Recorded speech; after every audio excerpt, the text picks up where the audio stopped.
Welcome, everybody. Welcome to tonight's webinar on the elements of resilience. My name is Starhawk. I'm the Director of Earth Activist Training, author, activist, and many other things. And I'd love to introduce a couple of other wonderful people.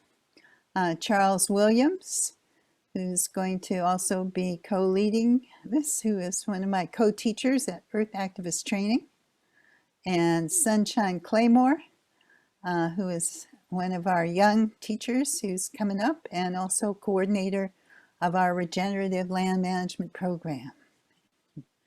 And you'll notice the wonderful, beautiful Dionysus, who is interpreting for us tonight with his fantastic new pink hair.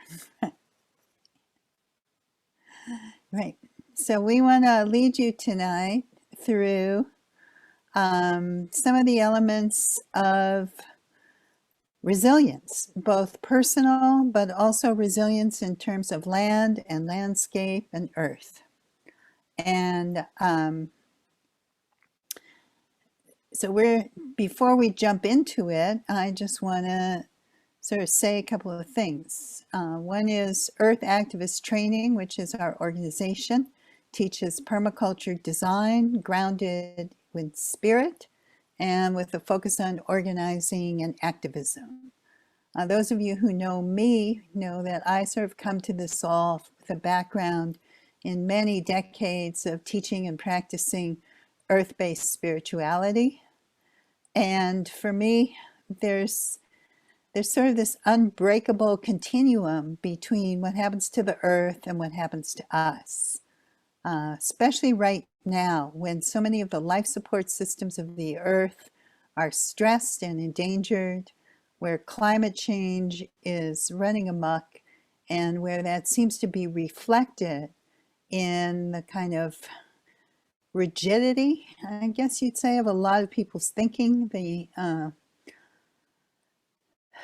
the way that people kind of get into these very, like, sort of, I guess, ridges, the only word I can think of, patterns of thought, often without a lot of evidence, and then hold to them and kind of become almost unreachable. To me, that's a direct reflection, that kind of toxicity that we're seeing in the social order is a direct reflection of the kind of toxicity and the degradation we see in the environment. So it's my hope that as we learn more about what the solutions are, and what we can do about the environment around us, we can also take those lessons in and learn what we can do for ourselves. This has been such a tough year for people.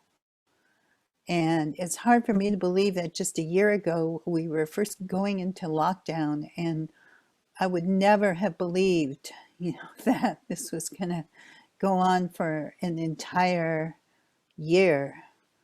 But here we are, and we're beginning to see some hope of coming out of it, and then it will end.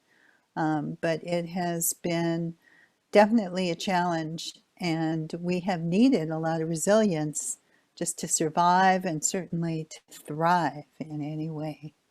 So that's what we're going to explore tonight, and we're going to go through the elements of air, fire, water, and spirit, and hope that you will get something out of this.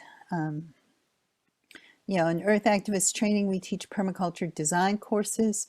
We also have a new course coming up for those of you who've done a permaculture design course and are wondering what's next in resilient land design.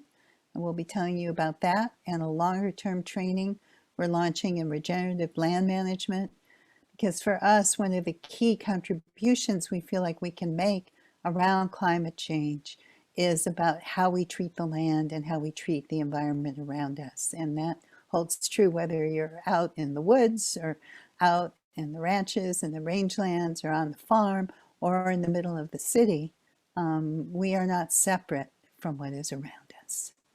So we'd like to begin with a thank you and a land acknowledgement, and I'm going to hand over to Sunshine to do that.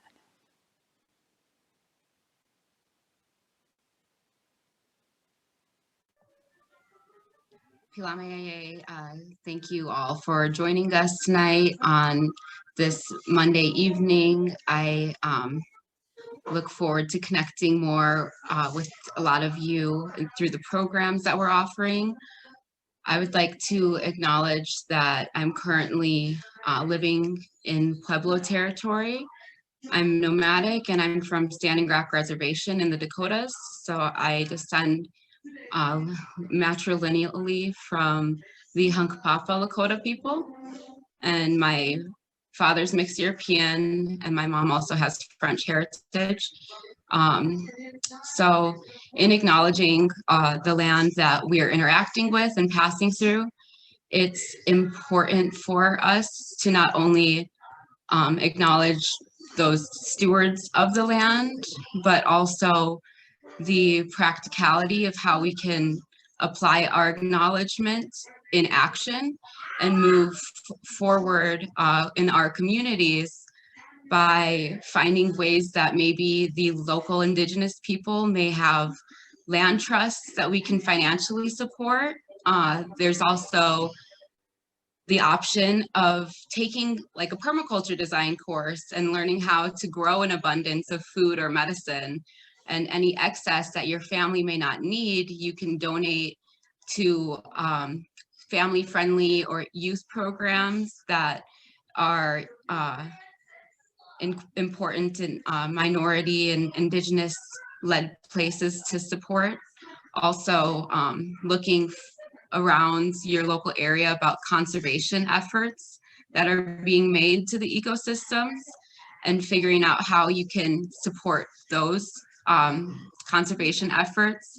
You'll find that they're happening throughout the country and the world, and that there's always some way that it not only financially, but even through educating people what's happening and the impacts of our influence in our relationship with the land and how we can create beneficial relationships with other people as well.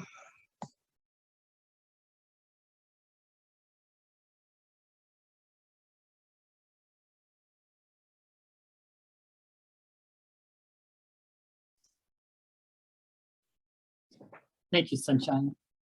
Invite everybody to take a moment as you reflect on the lands that you reside on right now. So just take a deep breath. Take it in, let it out. Standing or sitting, feeling your feet on the ground, or whatever parts of your body are touching the ground. Allow yourself to grow some roots from your feet down into the earth. Maybe it has to pass through walls and floors. Maybe it touches the earth directly, but let those roots go down. And as you breathe deeply, let them go deep into the earth.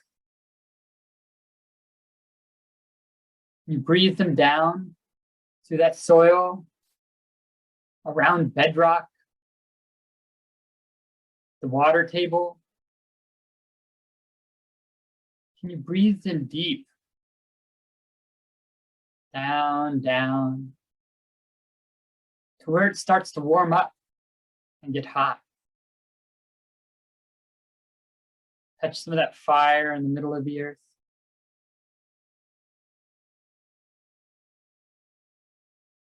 And when you're ready, with the breath in, start to draw some of that up. Draw it up like you do water from straw. Notice if it has you sit a little straighter. And feel it come up. Just draw it up easy into your feet and legs, your hips. Fill your belly. Can you bring up some of that earth energy? Can you bring it up into your body? into your chest and down your arms. Can you let it fill you? Shoulders, neck, and head. Can you breathe it up?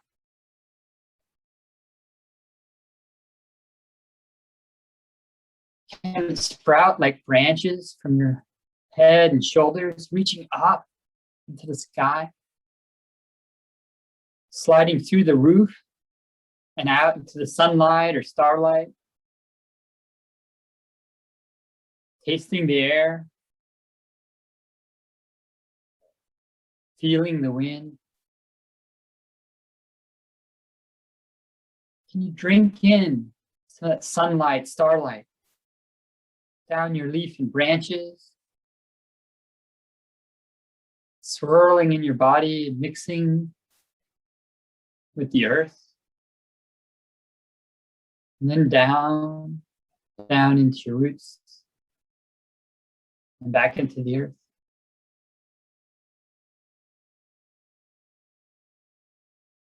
With a deep breath in and a deep breath out, allow yourself to sit here, grounded between earth and sky. And when you're ready, you can open your eyes. Notice the world around you, all that sits here. And welcome to the panel tonight.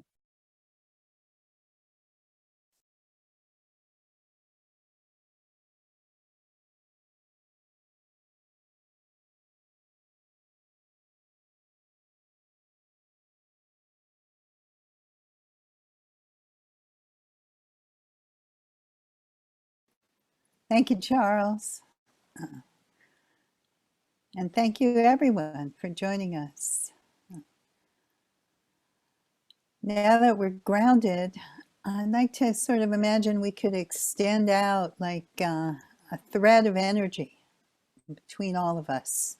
You know, if we were meeting in person, we'd create a circle. We'd probably stand in a circle and hold hands.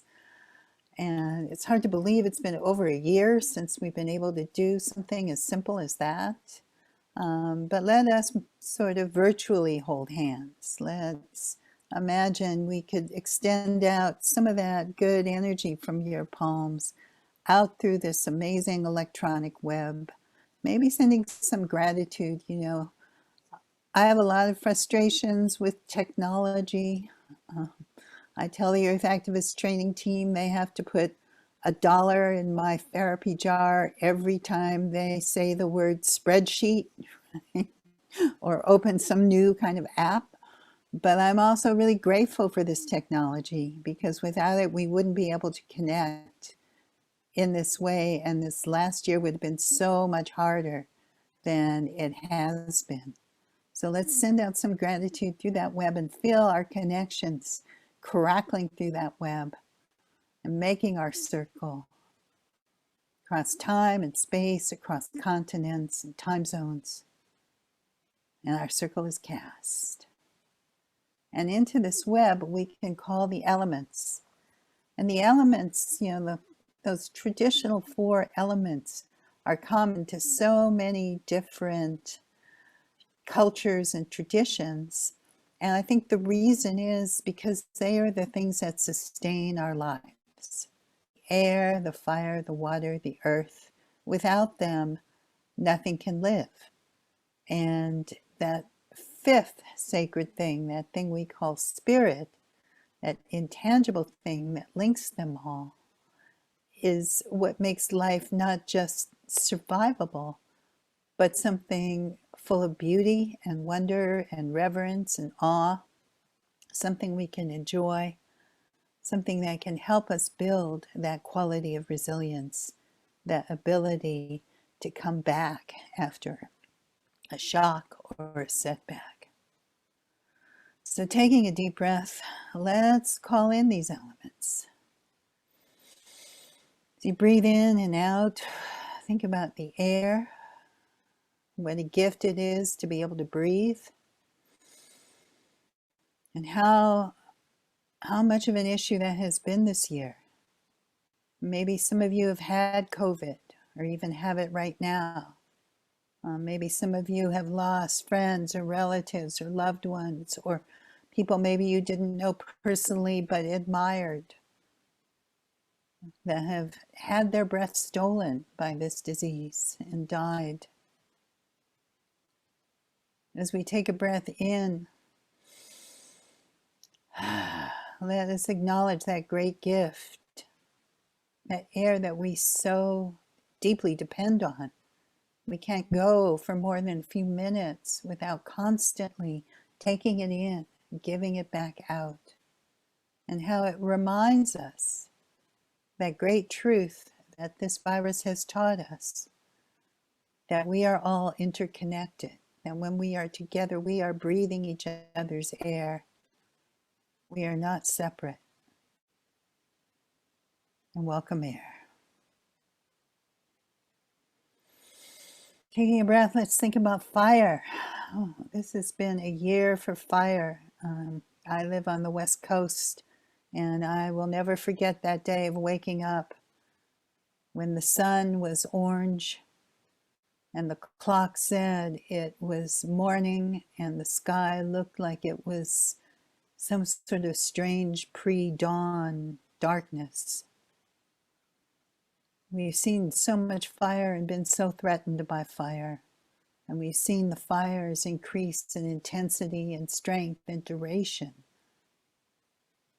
But we also know that fire is a teacher and a healer.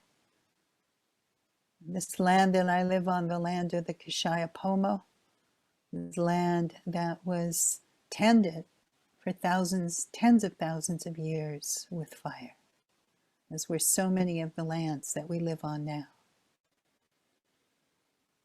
And that we need to come into right relationship with fire if we are to be healers of the earth. Fire is our great teacher, and fire is keeping me warm right now. Thank you, fire, and welcome, fire. And we have water. You know, it was the elders at Standing Rock who kept telling us water is sacred, water is life, that we must be water protectors. And we see the waters of the world are challenged right now. The earth is crying out. It's like dehydrated from ways we have mistreated the land, squandered the water, affected the rain by what we do. But water is also the great healer and teacher. And if we learn to have right relationship with the land, we can restore right relationship with water. Taking a breath, think about the cleansing and healing properties of water. And let us say, thank you, water. Bless you, water. And finally, earth. Like earth under our feet. That stuff we think of as dirt, but is really alive. It's like its own ecosystem full of life. Tens of thousands of different kinds of life. Millions of little bacteria. Miles of fungal hyphae. That incredible matrix, that source of nourishment and nutrition. And that soil that is the key to what we can do about climate change in so many ways. Take a moment and think about some fruit of the earth that you've enjoyed today, something you've eaten, some beautiful thing, a flower maybe you've sniffed, or a tree you've interacted with. And say, welcome earth, thank you earth. And finally, spirit, that intangible thing which makes everything else full of meaning and magic. That deep connection that we can feel to living things and to the earth herself.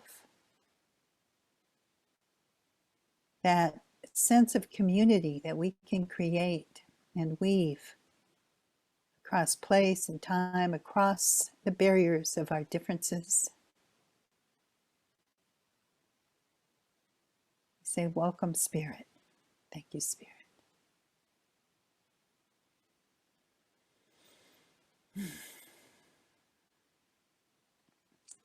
So our circle is cast, and we have called in the elements.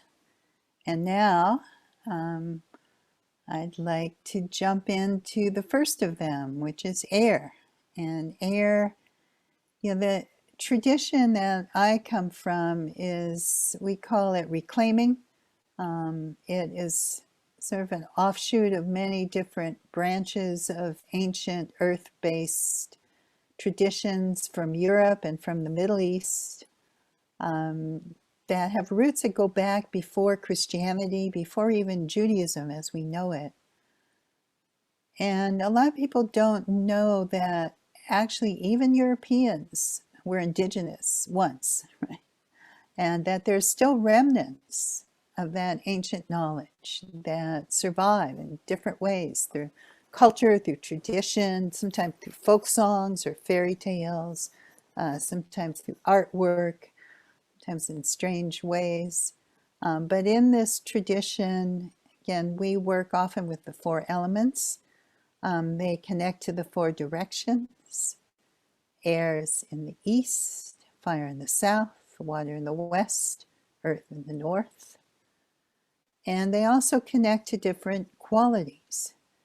So air also connects to things of the mind, to concepts, to ideas. Fire to energy, passion, power. Water to emotions, which tend to flow like water. And earth to the body, to material things.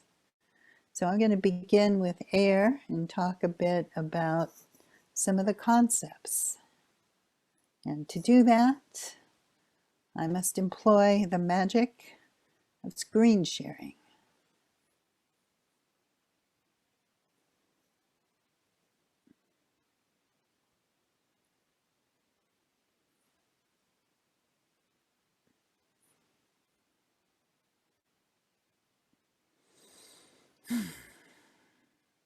So the elements of resilience.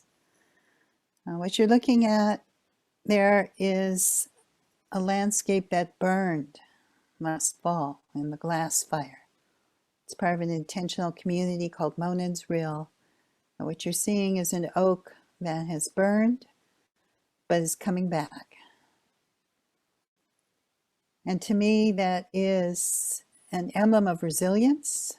When we talk about resilience, we're talking about that ability to bounce back, to come back after a shock, after an assault, after a disturbance, after something that disturbs our equilibrium or our well-being, threatens it, that ability to start afresh, to start anew. And to do that, I like to begin by imagining, what would the world be like if we could create a world based on resilience, based on caring, based on balance with nature, based on healing and beauty and pleasure and love. And if we could even transform our cities.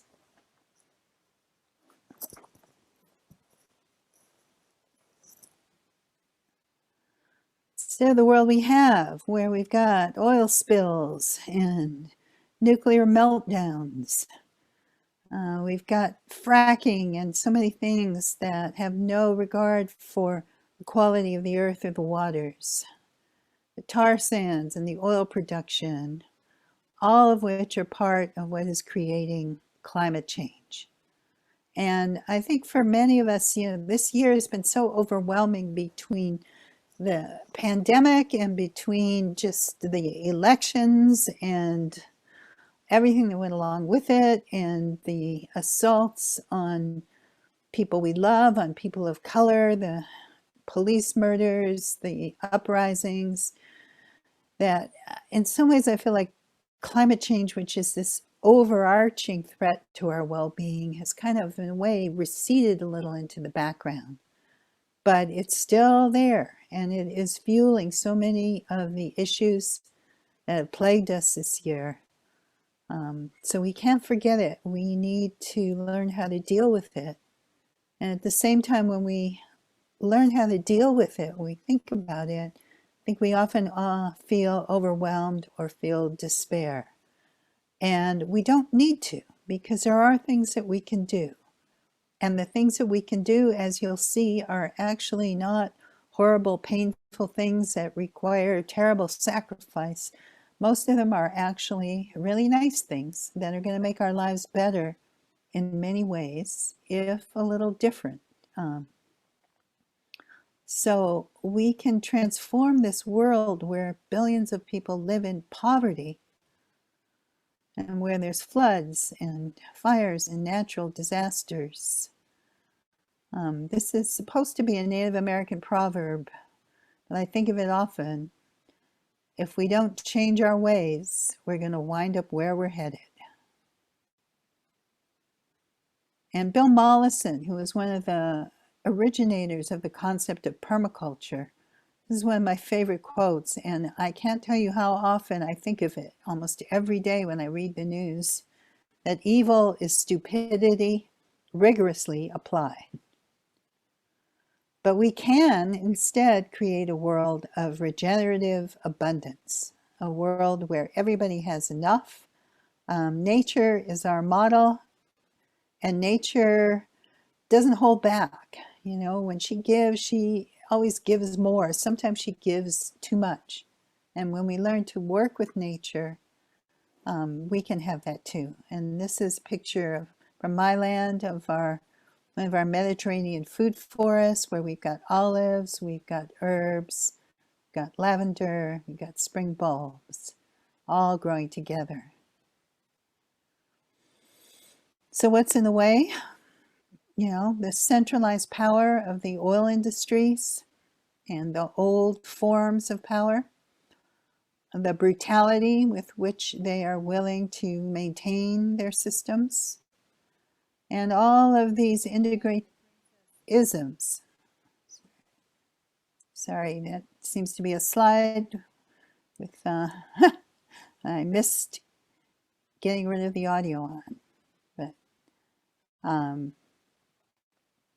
all of these isms that are interconnected are what shore up that centralized power. So how do we counter it? With a new set of values. Permaculture has 3 core ethics: care for the earth, care for the people, and care for the future, which sometimes we say is about sharing the surplus, reducing consumption. Those are counters to those structures of capitalism and autocracy and hierarchy. They're about looking at nature, becoming part of nature, and understanding how nature works and how we can also work as part of the natural world. So, what does that tell us about climate change? You know, we can think of climate change as a symptom of dysfunctional eco-processes. So this is the carbon cycle, which I'm not going to go into in depth for you now, right? But I'll just say that carbon naturally cycles through the atmosphere around the world. It is the basis of life. We are all carbon-based life forms. And it goes from the atmosphere, which has carbon dioxide in it. Plants take it, use it to grow their bodies, to decay, to feed life in the soil. The earth absorbs some of it, the oceans absorb some of it, and then it goes back. You know, those of us who are breathers, you know, we take in the oxygen that plants give out, and we give out carbon dioxide. The ocean takes carbon in and also puts carbon out, and there's a cycle that is in a beautiful balance. But with fossil fuels and with our land use practices for the last several hundred years in particular, what we've done is we put a little bit extra in. It's not very much compared to the vast amounts of carbon that naturally cycle, but it's just enough. It's like if you got a seesaw that's perfectly balanced, it doesn't take a lot, just a little bit of weight to tip it in the wrong direction. So it's another image of that carbon cycle. And again, you can see there's vast amounts coming and going, and the excess is not that much compared to the amount that the earth can handle, the oceans can handle, but it is just enough that if we tip these cycles, then we start to unleash major, irreversible forms of damage. So in order to shift that, to regenerate that, in some ways, what we need to do, when we think about air, we can think about the amount of carbon in the atmosphere, and we need to change that. But in some ways, what we really most need to change is our way of thinking, and that is what will bring us resilience. So one thing we might need to shift is our concept of what is strength. Is strength what comes out of the barrel of a gun? Or, the strength of just unleashed violence and anger? Or is strength something like this? Being able to hold and birth a baby and support one another and nurture and bring new life into the world. Or something like this from Standing Rock, Cheryl Angel, powerful, beautiful leader, teaching nonviolent direct action to water protectors. Or something like this, wonder.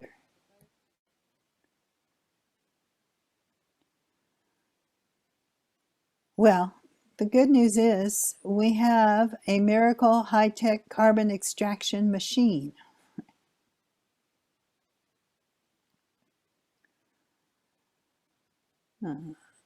It's an amazing, amazing process. It's the product not just of an R&D effort in the last 5 years or 10 years, but actually hundreds of millions of years of development, billions by this point. It's called plants, photosynthesis, that miracle chlorophyll molecule that uses sunlight to take that carbon dioxide, break it apart, turn it into the carbon that becomes the basis of plant bodies linked to hydrogen from water, making carbohydrates. Those things that you're always trying to eat less of, right? But they're the basic building blocks of life, sugars and starches, everything gets made from, and releasing oxygen. So we can think about global warming, we can transform it, and we can take some of that excess carbon out of the atmosphere. Right now, scientists kind of have a consensus that to hold climate change to a reasonable level, we need to keep the amount of carbon in the atmosphere to about 350 parts per million. Well, currently it's over 400. So we need to draw it down. We need to take it out. And to do that, again, we have to employ that miracle high-tech carbon sequestering machine, plants, and photosynthesis, and we can transform it into plant bodies, into food, other things, but also into soil organic matter, into humus, that stuff that makes soil fertile. And we need to rehydrate the earth, and Charles and Sunshine are going to tell you more about these processes when we get around to water and soil and sequester the carbon in the soil. But I want to just encourage you to think about climate change not just as carbon numbers, but as massive ecosystem degradation. comes also from deforestation and desertification. It's related to our agricultural practices over the years, not just to fossil fuels and carbon in the atmosphere. And the good news about this is that if we think about climate change that way, then the cure is to regenerate ecosystems. So you can see here some images from the Les Plateau. That's spelled Loess. Some of you are watching the closed captions. They have interesting ways of spelling this, but I always thought it was pronounced Loess, Loess, but it seems to be more pronounced like less. But anyway, it is the plateau in China, and you can see these regeneration efforts that were done by the Chinese government starting in the 90s that transformed this on the left into this on the right. There's the Loess Plateau. It's the area where Chinese civilization and culture originated. It was originally forested and very rich, but it's very close to the Gobi Desert and to lands where it's tremendously dry and windy, and the wind carries the dust from the desert, deposits it into the plateau, and creates these very fine wind-blown soils that also are very easily eroded. And over the years, as this land got overgrazed and deforested and desertified, the people became poorer and poorer. The land supported fewer animals. The fewer animals it could support, the more stressed people were to feed their animals, and the more they overgrazed the land, and it had turned into a dust bowl. So what they did was first do projects to sculpt the land so it could hold and capture water. They contained the animals so they didn't overgraze it.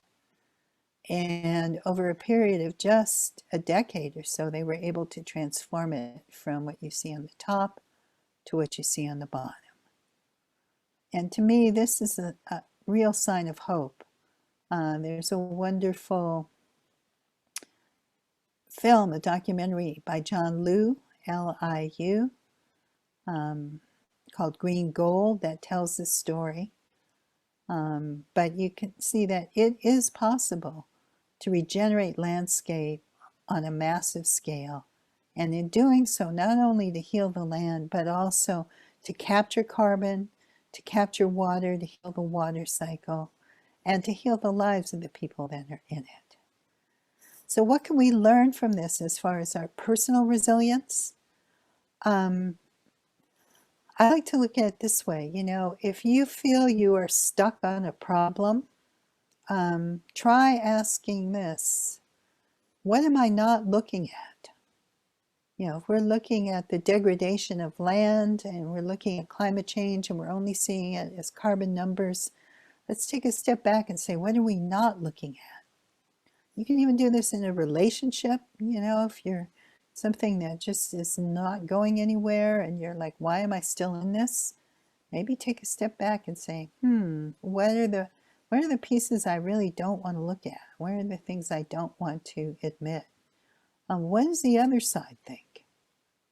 You know, instead of just condemning people or assuming we understand their motives, take that step back and try to put yourself in their shoes. You might not agree with their thinking, but if you understand what their thinking is, then you're probably going to be better at bringing about change. And in permaculture, we're often asking, how can the problem be the solution? So how can the problem of climate change, you know, maybe be the solution to massive ecosystem restoration, to creating a world of regeneration? So that's a little bit on air. Now let's look at fire, which again is something we live with here on the West Coast. Here's some of the aftermath Again, our friends at Monan's Rill, this is some of their land after the glass fire. This is now in the spring, so it burned at the end of September. These pictures were taken just a couple of weeks ago. So the grass is coming back. The houses were destroyed. Most all of their community lost their homes. Lots of the beautiful oaks and the trees were burned. And it was tremendously sad to see it. And yet not everything was burned. You can see the pond safety. Half the sign burned, half of it didn't. The oak trees, many of them burned, but the oak trees, many of them are coming back. And they say with oak trees to give them 3 to 5 years to see if they regenerate, because most of the trees, a lot of the land here in California, again, is a fire ecology. Indigenous people managed it for tens of thousands of years using fire. So most things are fire adapted. They can return after a fire. Some things benefit from the fire. Many things do. Not everything burned. And so when we look at what can we do to create resilience around fire, people often say, start from your structure and move out. The truth is the land has burned over and over again, and it will eventually recover, but it's often our human lives and our homes that are at risk. So at Monan's Rill, even though many of their homes burned, they had built this community building, and they built it very consciously to resist fire with what we call structural hardening, making sure the roof is fire resistant. They have vents on the windows that are screened so that they don't let sparks come in. They made shutters out of hardy board, out of cement board, that they could close over the windows. And this structure survived. The other thing that we can do, fire behavior depends on 3 things. Depends on the weather, the wind and the temperature, on the topography. If you've got slopes, fire tends to burn uphill. So we say it moves through the landscape like water, but in reverse. So if you're at the top of a slope, fire can come raging up that slope. And it depends on fuel. Well, we can't do too much about your topography, and we can't control the weather, but we can do things about reducing fuel. And a lot of our forests are in conditions like this. They're full of little tiny trees and bushes and stuff. We call them dog hair forests, with massive fuel loads, because again, they were managed for tens of thousands of years to be open and have shaded areas that you could wander through, and that actually helped their health.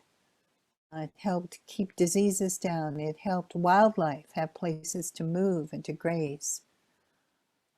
So what you can do is go in and remove some of those things and do it mechanically and create what we call shaded fuel breaks. This, where the trees are more evenly spaced, where they're limbed up, where if a fire comes through, it's likely to be lower and cooler and not get up into the canopies and be so devastating. And we can think about our roads and using them as fire breaks. And that's some of the work we've been doing here in my community where I live. We can also use grazing as a tool for fuel reduction in grasslands and also with goats in forests, again, to keep the grass low and to reduce the amount of fuel that's available.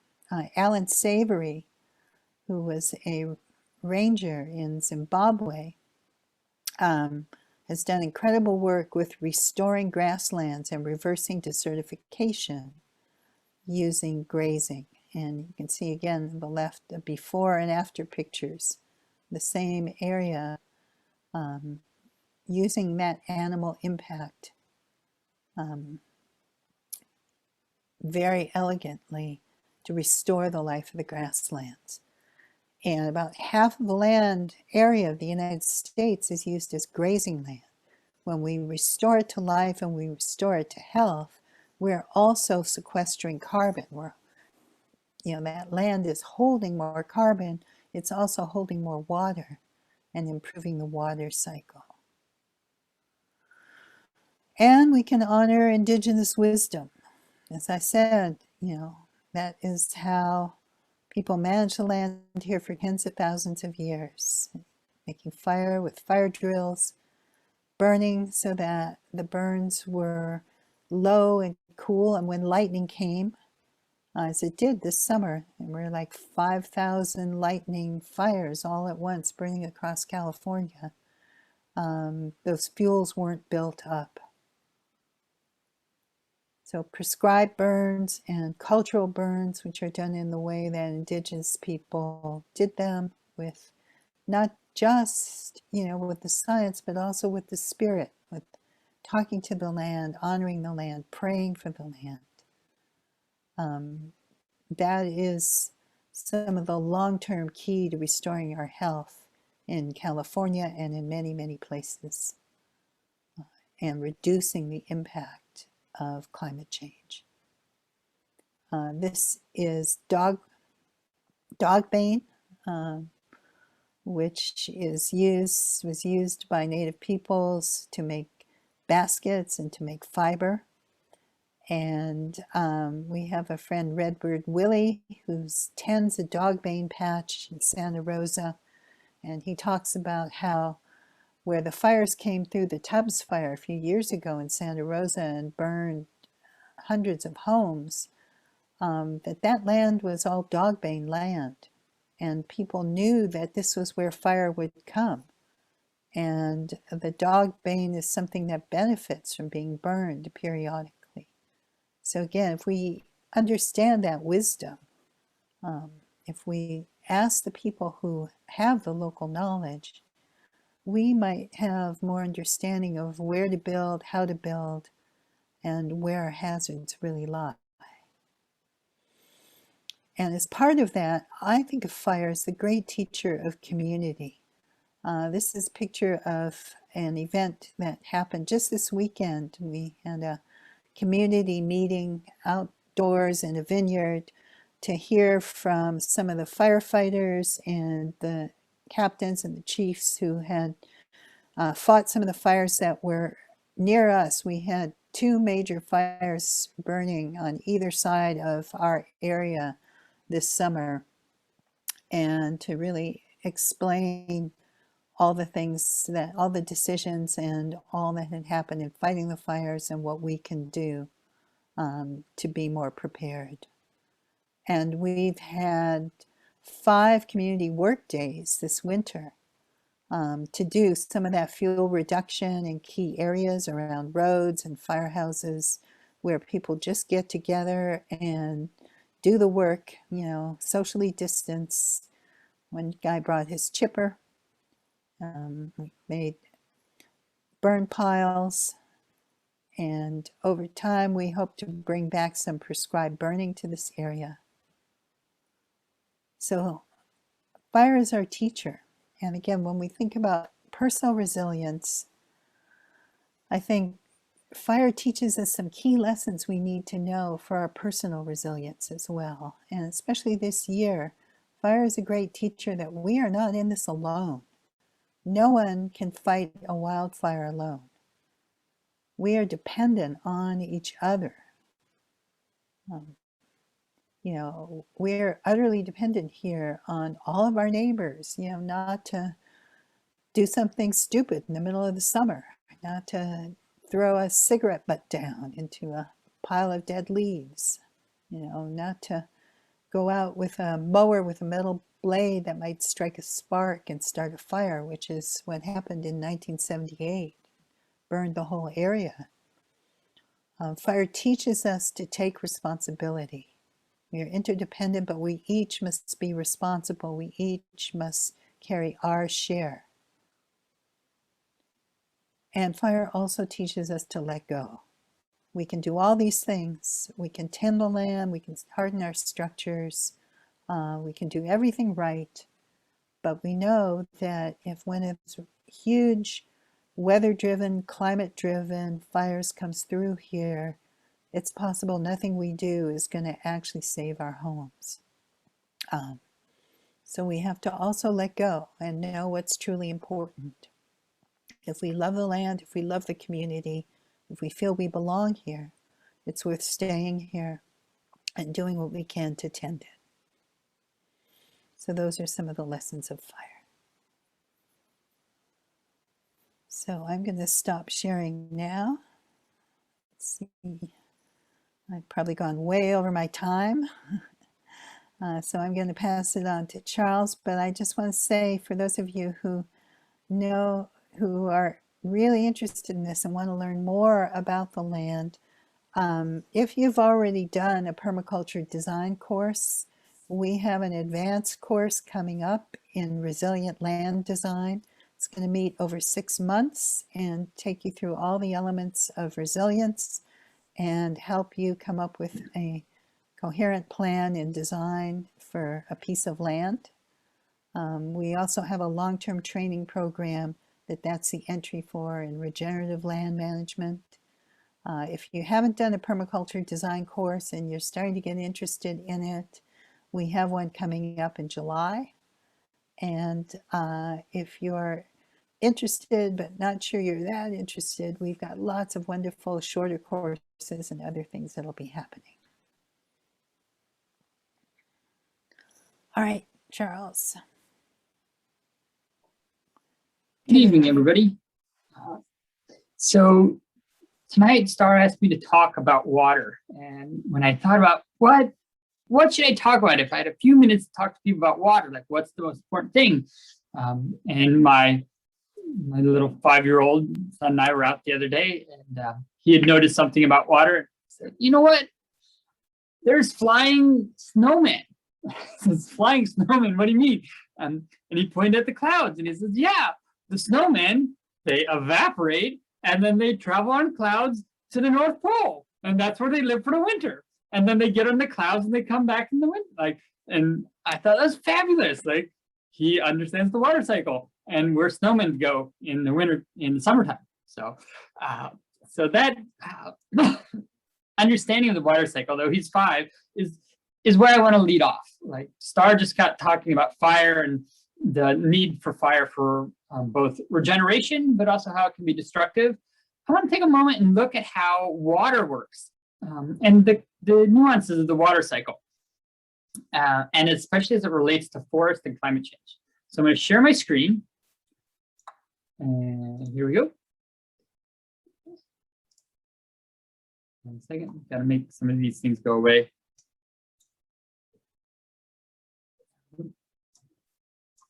So I want to look at the water cycle as it moves across the landscapes. So we have the ocean, we have the forests, and we have the mountains.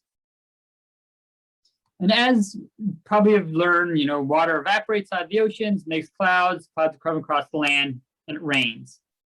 Well, it's a little more complex than that. And I want to look at that complexity.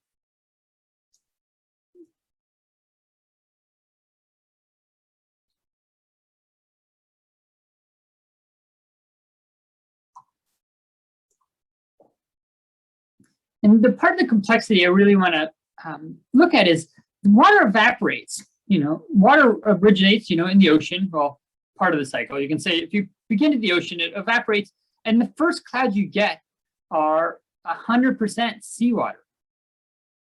But fairly soon after it evaporates, it's going to rain. That water then evaporates back up into clouds. And of that water, so it rains and evaporates back up, we get about 25% of the water in this, you know, kind of secondary cloud. You know, 25% comes from evaporation, another 48% comes from transpiration. Transpiration is the breathing of trees, where evaporation is like water that sits on a leaf and then evaporates into the air, turns into vapor water. Transpiration is water that plants suck up from their roots and breathe out through their leaves. And then we have about 25% that goes back to the ocean. So it rains. Much of it goes back to clouds. And this cloud is 60% sea origin and 40% forest. And then the cycle repeats, 50-50, repeats, repeats, repeats. And that leads us into this place where we have 100% forest origin water, right? Seems like a pretty simple cycle, probably learned about it before. But what happens when, from that cycle, we do this?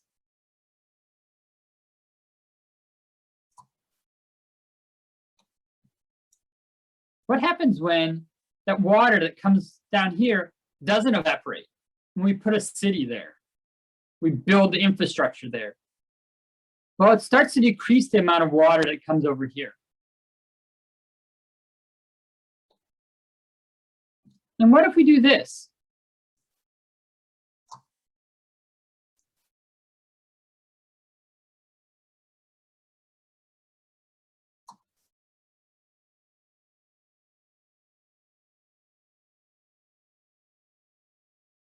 You can see what will happen.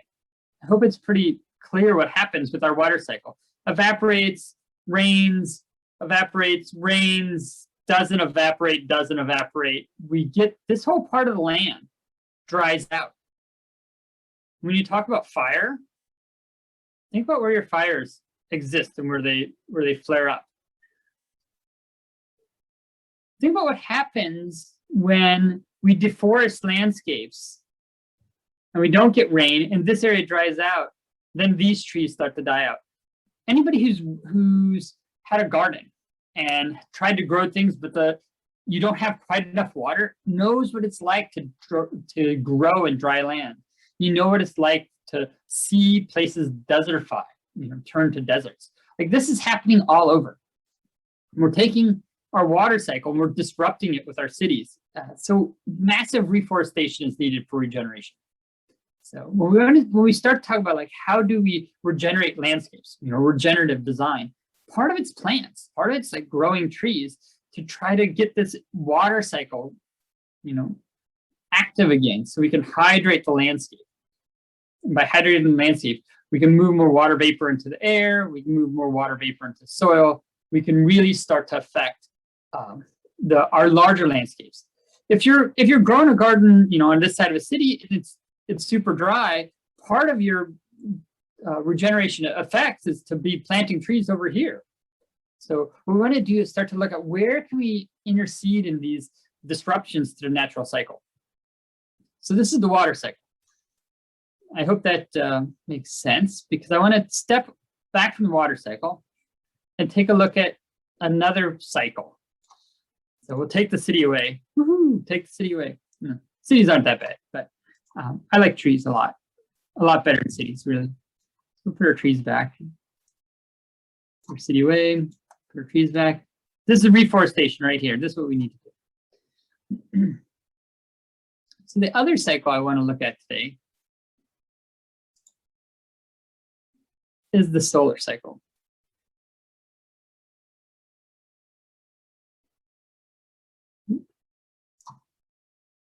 Sorry, just trying to get back in the right spot. Come here, you. And this one you probably know too.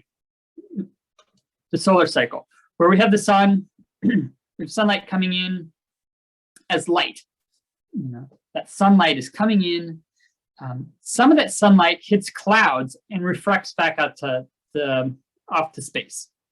Some of that sunlight is absorbed into the atmosphere, absorbed by clouds, by dust particles, by anything in the air.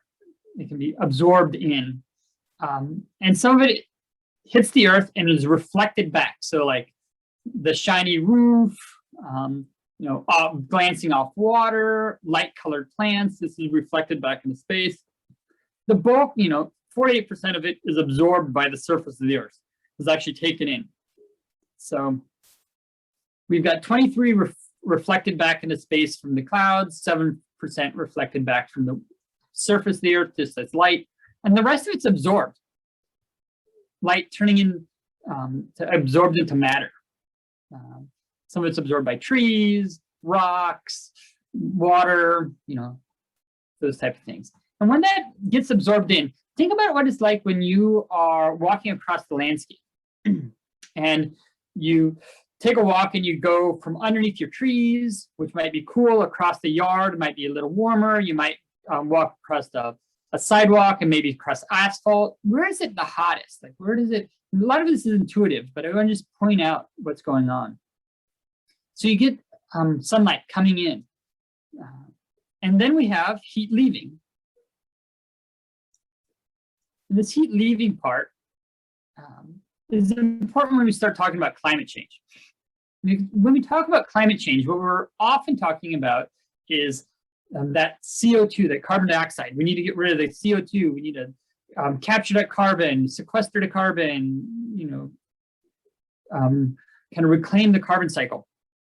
But just quickly, what we've got here is that heat. So light comes in, long wave or radiation coming in from the sun, hits the surface, and then it leaves as shortwave. So we've got convection and evaporation. Some of the heat moves off through particles. We have surface radiation. This is when the heat is absorbed by the surface of the earth and it's radiated back. Some of that leaves it, like no clouds, no nothing. It just heads out of the atmosphere, leaves the atmospheric window. That's about 12% of the heat, outgoing heat energy. But because of our greenhouse gases, we get, this is 100%, which is the amount of energy coming in from radiation, is reflected back from our greenhouse gases. And reflected back to the earth, then that picks up the radiation that's already coming from the sun and gives out 117, 100 comes back.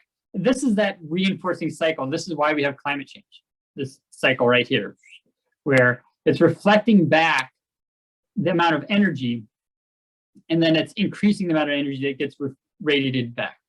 This type of thing, and that if you've ever stood next to a wood stove or something that's hot, like it'll radiate a great deal of heat, and if you can insulate it, your container, like your stove, will get hotter and hotter inside. Some things get emitted by the atmosphere, and some heat gets emitted by clouds, goes back to the atmosphere. But we're starting to increase more. And not just is this carbon dioxide in here, but a lot of it's water vapor. We have methane, water vapor, carbon dioxide. However, not many people talk about what happens here. When we remove these trees, same as the water cycle, right? You remove trees, you put in buildings.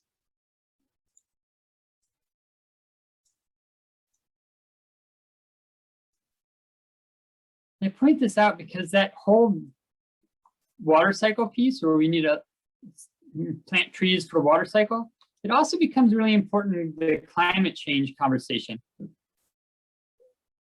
Because in the climate change conversation, the amount of heat that is radiated from a group of trees is less than the heat that's radiated from a city. The heat island from our cities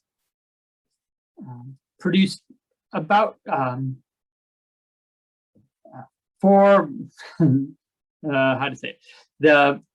is governed by this equation called the Stefan-Boltzmann equation, which basically the heat that's radiated off from a city is time the temperature, temperature, time temperature, time temperature. So you multiply temperature to itself by 4 times for every joule of energy that you get in by the sunlight, which basically means the more that we're heating up the surface of the earth, the hotter it's going to get. So the more trees that we put in here, the less reflected heat we get back, the less that we're heating the atmosphere up. So because I'm running out of time, basically we need to plant more trees. So when we talk about regeneration, when we do our classes on regeneration, talk about what a generation is going to be, a lot of it's going to be about how do you create soils? How do you create forests? How do we re-green our environments? Like, how do we start to take disturbed environments, burnt over environments, and regrow the plant growth, regrow the forests and the grasslands, so that we can start to cool the planet, but also reestablish these water cycles. So that was a very short, very quick. If there's questions, you can type them in the question and answer section here. But I think I'm out of time. So I'm going to stop sharing here and send it back to Star. Or maybe it's on to Sunshine. I was going to say, I think I'm next. I have a little to share about Earth. Hold on. Okay, so I'm on next. I have two children here with me. I'm going to try to do the best I can to share my presentation on Earth and ways. Ailita, please, just let me talk for a few minutes. Ow! No. Don't do Play the that. drum. Sorry, guys. Not right now. So I'm going to share my screen and talk to you about ways I have used our Earth activist trainings to create resiliency in our communities on Standing Rock. This is cool. So I hope you can hear me clear.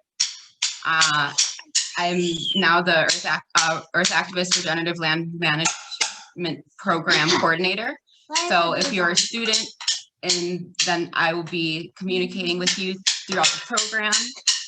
And this image is some plant donations that I transported to Standing Rock from Oregon. Ailita, not right now. You guys need to play in the other room, please. Ailita, if you're gonna play, you can play quietly, but not right here, right now. So I was bringing them to Standing Rock's Medicine Wheel Living Park, which is in a community called Bear Soldier South. And this community, it has a 10-year-old orchard. My little one decided to play with drumsticks at this time.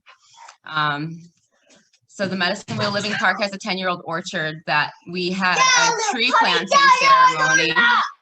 And we had regenerative agriculture, planting practices along with music and renewable energy, Ailita, and we hosted workshops on natural building.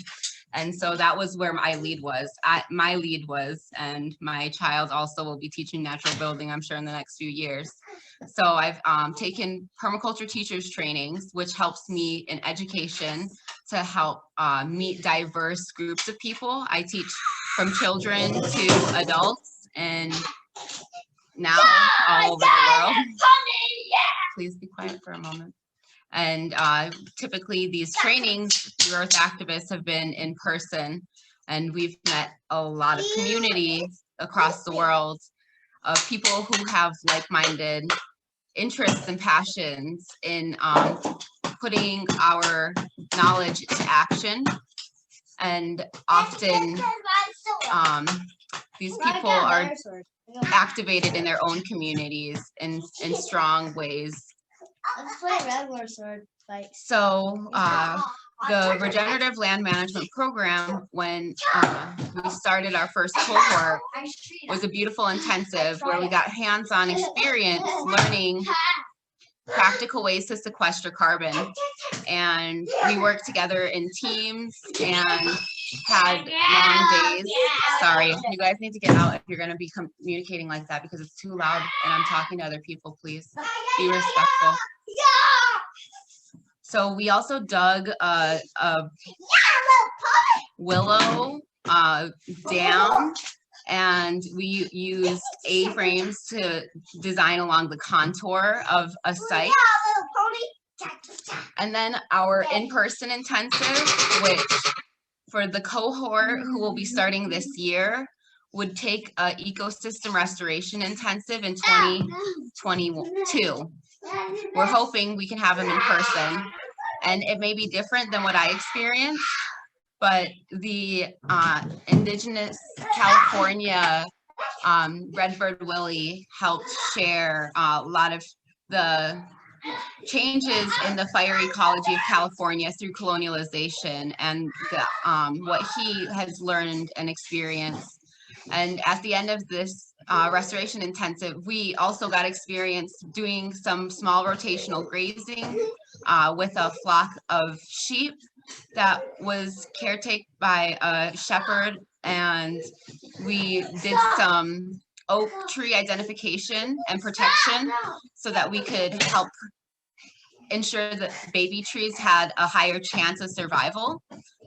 And also at the end of this intensive, we did what was called an Eco Blitz, which was a community event where we learn together how to make decisions to host a practical hands-on permaculture experience to teach our community members small applications like adobe brick making and biochar and round pole timber framing.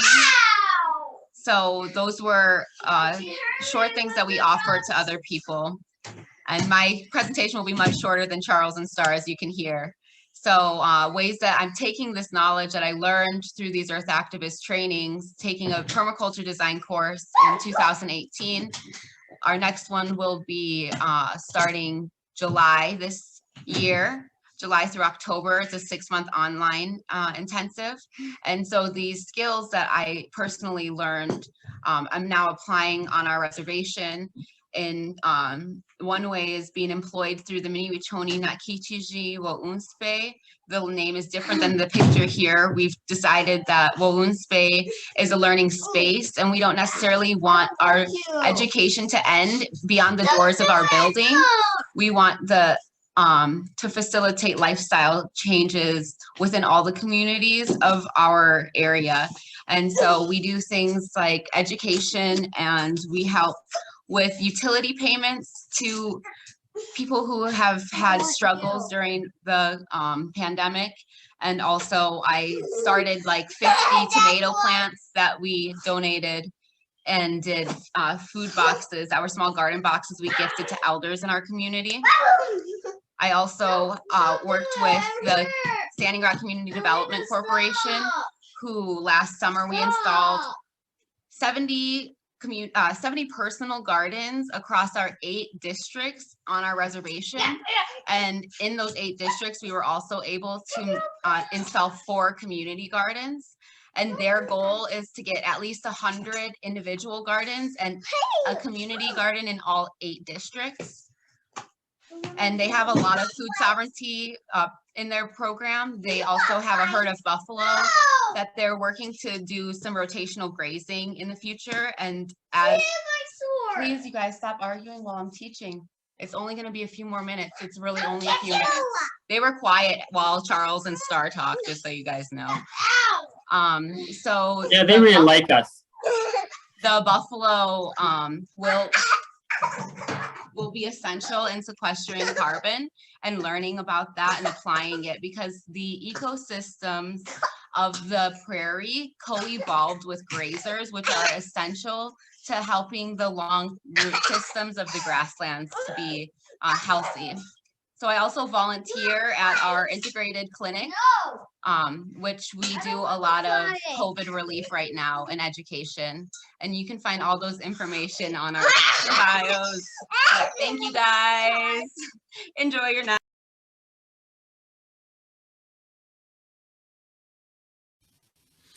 Thank you, Sunshine.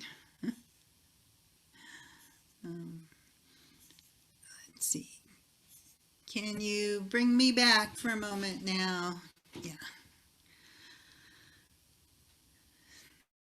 So, yes, that's a great example of who we're working for, the next generation, who will hopefully grow up to become fabulous drummers. And yeah. So let's take a breath and maybe just take a moment to appreciate the amazing work Sunshine's been doing with her community. I feel like it's been such a gift for us at Earth Activist Training, both to be able to support the work she's doing and to help to share this knowledge. We offer diversity scholarships for Black, Indigenous, people of color. And we really try to make our courses accessible. We also generally offer work trade options, payment plans, because we really want the knowledge to get out to people. And at the same time, of course, we have to make it sustainable for us in the organization. But as I was saying, yeah, we have upcoming advanced course in resilient land design, and we have upcoming courses in permaculture design course that's going to start in July for beginners. And we have lots of shorter courses and things that happen all the time if you want to learn more about it. So let's go on to spirit. And for this, I really want to just do a couple of practices with you. So take a breath and remember that grounding we had at the beginning. And maybe just feel your roots in the earth, that energy flowing up and through you, imagining yourself like a tree, and feeling the energy coming up and out and around you, that sky energy coming down. And that grounding is one practice I do regularly that I think helps build our resilience. Just gets us in contact with the earth and with ourselves. Helps us be present where we are. Helps me calm down if I'm nervous. Helps me energize a bit if I'm feeling tired. I think it's really helpful for our resilience to have some kind of daily or at least regular practice that you do. And grounding is always part of mine. Another really simple practice that I think builds resilience is some kind of gratitude practice. I was always resistant to this. I'd always hear people talk about it and go, oh, that sounds so like sappy. But I find that it actually really works for me. Every morning as part, I do some stretching, which is an important part of your resilience, especially as you get older. It used to be like I would do yoga, for whatever, spiritual enlightenment or to become more flexible or whatever. Now, like I do it just to be able to keep moving at all, right? And not become completely immobilized. So finding something physical you can do to help keep your physical body in order really helps build your resilience. And then as part of that, I always stop and think of 5 things I can be thankful for. And what I find is that it's really easy for me and probably for most of us to spin out into cycles of self-pity or, feeling sorry for ourselves or feeling like we're so victimized or life is so unfair. And, we've had an example before us here in the U.S. for the last 4 years of somebody who was gifted with every amount of power, wealth, and just about everything the world could offer, and endlessly felt victimized and sorry for himself, and where that led, right? But if I stop and I actually think about some things that I feel grateful for, it really shifts the energy. And when it shifts the energy, it also shifts you emotionally, neurologically, and I find puts me in a much better place to start thinking about my day. I also want to recommend spending some time in nature as something that builds our own resilience. And I know that's been really hard this year for many, many people. Some people haven't been able to get out much at all. But to think of nature doesn't have to be the wilderness, although you're really lucky if it can be, or even, the woods or even the garden. Sometimes nature is what's growing out of the cracks in the pavement in the parking lot. Sometimes nature is just looking up at the sky, observing the pigeons, out in the alley. But if you look for it, you will always find there's something in nature. We're never completely separate from nature, because if nothing else, we can observe our breath coming in and out, and that is part of the natural world, and that breath that we breathe in literally connects us to everything in the entire world as it circulates around the planet. So just even taking a few moments, when people think about spiritual practice, they often think about meditating or taking an hour or going off into the mountains. And all that's beautiful. You can do it. But sometimes in our lives, you might only have 5 minutes while you're waiting for the bus in the morning. But that 5 minutes might be enough to just connect deeply with the natural world. And finally, with that resilience, I think we can all use some practices for resilience again of thought. So going back to some of those questions at the beginning, thinking, what am I not looking at? How would this look if I looked at it from somebody else's point of view? What assumptions am I making about the situation or about other people's motivations? Asking those questions and developing a questioning attitude, an attitude that doesn't assume we already know the answers to everything. And I know how often I do that, whether it's in a personal relationship, oh, you're just doing that because you want attention, or because you're mad at that thing I did last week, instead of stopping and saying, I wonder why you are doing that. Or maybe asking, would you be willing to tell me, what's going on for you? And even politically, I'm amazed at how many times we assume motivations without actually knowing what they might really be. We assume, oh, that politician, he did that because he's bought off by this or that, or he has that. Instead of saying, I wonder what actual forces are at work and how we might figure out what they really are and influence them in some way. I think we might all be more effective. Most people in the world are trying to do their best. Very few people are like, I'm going to do this evil thing because I'm an evil person and evil is what I do. Right?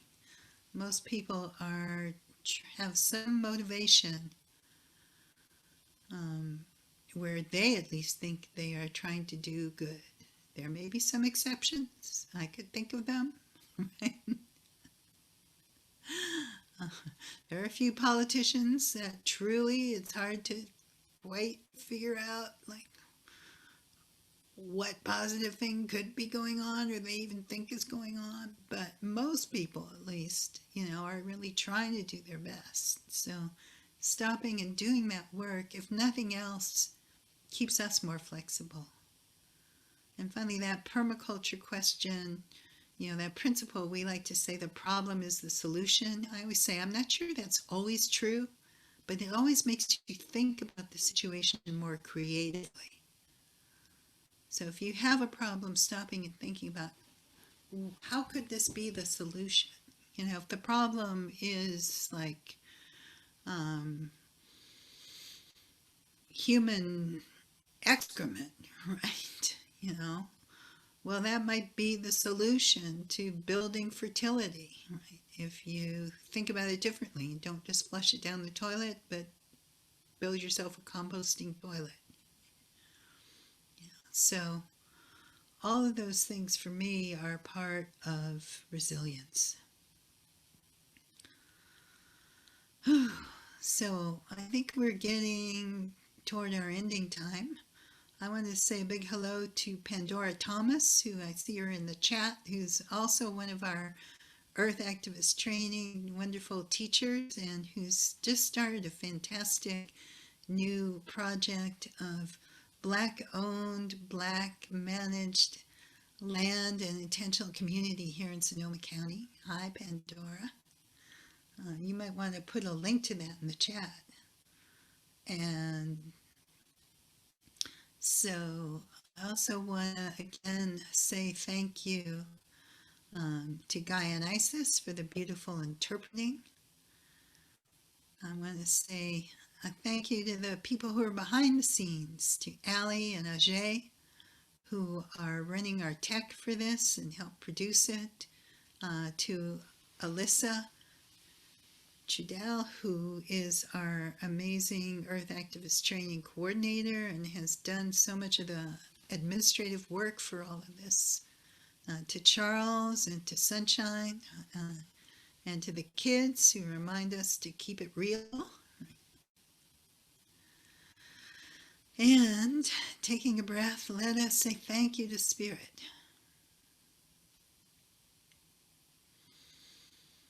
And thank you to Earth. Thank you to water. Thank you to fire. Thank you to air. All of you are what sustain our lives. All of you are the great teachers of lessons.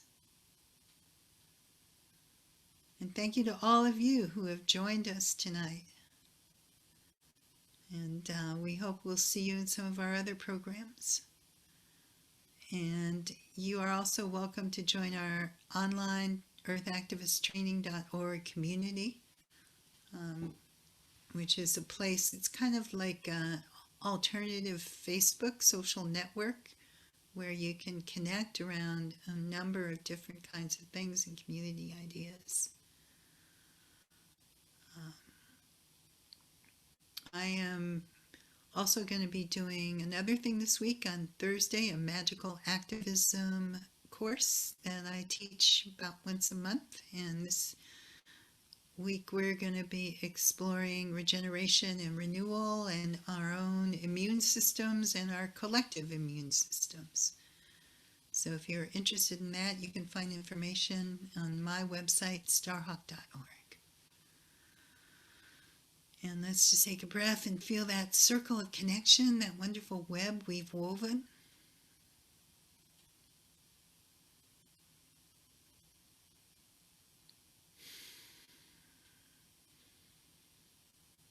And maybe it won't dissolve, but let's imagine it just sink deep into the earth and become like the underground web of mycelium that connects tree to tree in the forest.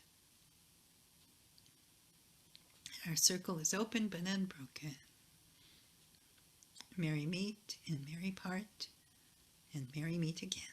Blessed be.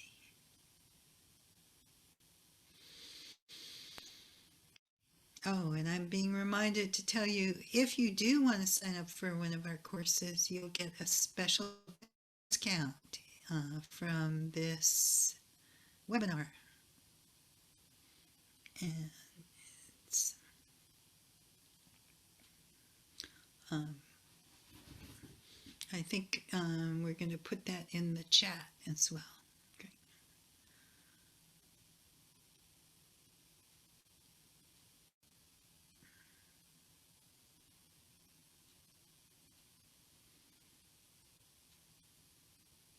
So our courses always have a grounding in spirit, and also a focus on organizing and activism, as well as all of the permaculture.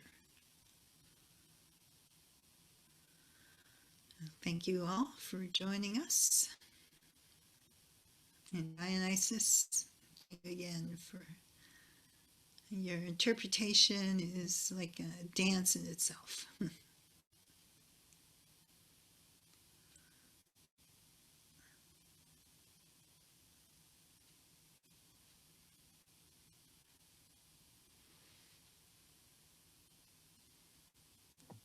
Until next time. Mm-hmm.